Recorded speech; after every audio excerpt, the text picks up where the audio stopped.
Hello and welcome to Worldwide. Today we're talking about Poland and the Polish elections in what has been called one of the most consequential elections since the fall of communism. Indeed, it has been called the election where Poland is taking a step back closer to Europe as the government that was in power in Poland up till now in the last couple of years has lost its majority, the party called Law and Justice Party, PiS in Polish. This election was very important and it was anticipated to be a very pivotal point in Polish history. There was a very large turnout for this election of 73%, which is 11% more than the last election in 2019 and the highest turnout for a national election since 1989. So it was clearly a vote that got people mobilised, that got people interested to vote. This got people so motivated that there were long queues across the country. People were staying up until 3 a.m. to vote. That's how, I suppose, motivated people were to vote in this election. It's how important they felt it actually was. And there were also long queues abroad at Polish embassies where people wanted to vote abroad. A record 608,000 citizens abroad registered to vote, more than double than the number in 2019. Interestingly, the party that has now lost power, Law and Justice, brought in a new law which, according to this, a new rule limiting the vote counting in foreign locations to 24 hours. And if the count was not finished by the deadline, then all ballots were scrapped that were not, I suppose, already counted. The polls show most overseas voters back the opposition, however. So that's a very interesting rule. It's a little bit kind of squeezing democracy, you can imagine. If there are votes that haven't been counted and because of this rule they're not going to count them, seems a little bit unfair, but it hasn't made a big difference. Why? Because the former governing party, Law and Justice, has lost its majority in Parliament. They have won 198 seats according to the second exit poll, well short of the 231 needed for a majority. The potential coalition partners for them, the Confederation Party, with them they could only muster 212 seats, so they're still short of the 231. Therefore, the opposition could form a government. The opposition parties, there are three of them that are important: the centrist Civic Coalition, KO, the centre-right Third Way, and the left party as well. And here's the breakdown of the seats. So we have Law and Justice at 35%, that's 194 seats. Civic Coalition at 30%, 157 seats. Third Way, 14%, 65 seats. The Left, 8%, 26 seats.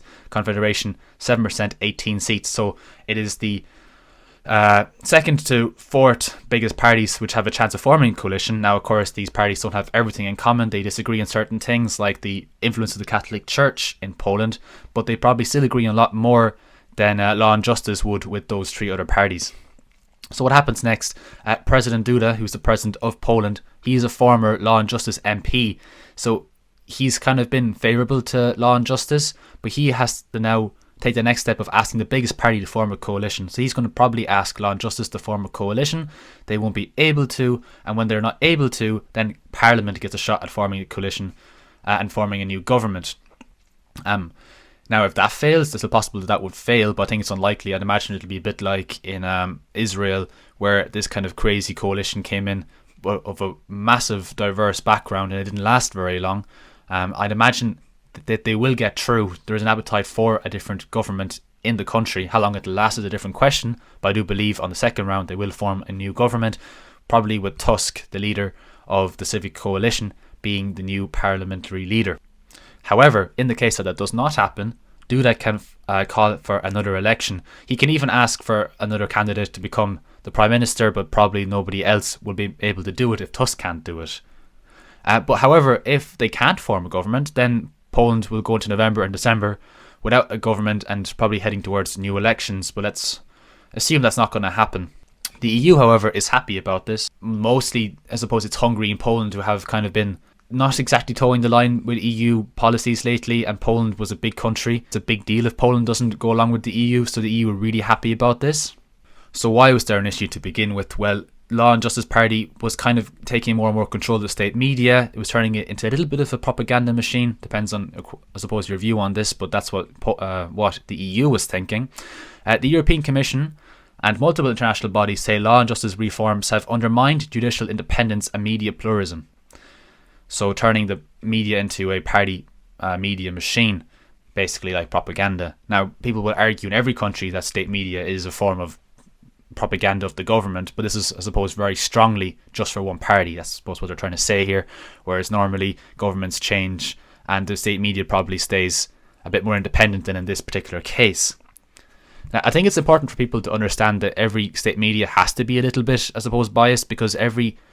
okay, I'm not saying it's an excuse, but I'm saying it's really understandable why state media is a bit biased and why they pick certain stories. They have to have certain policies in place that they run with certain stories, otherwise they wouldn't have any news whatsoever. It's very hard to be 100% neutral.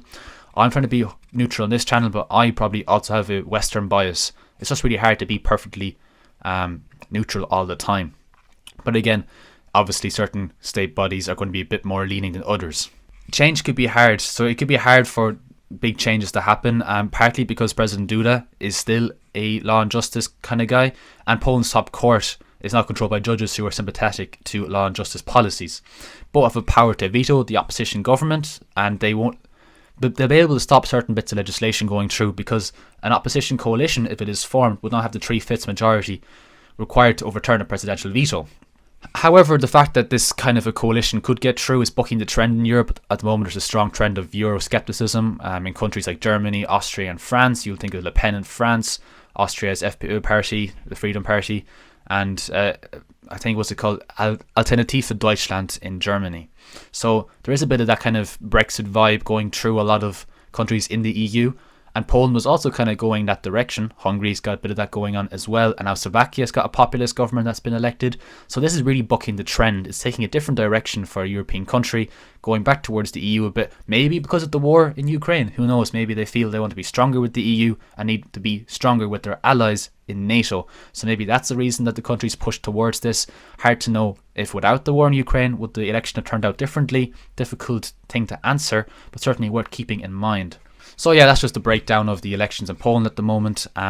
It's going to be interesting to follow this, to see can they form a coalition. We're going to follow the story, and thanks for watching.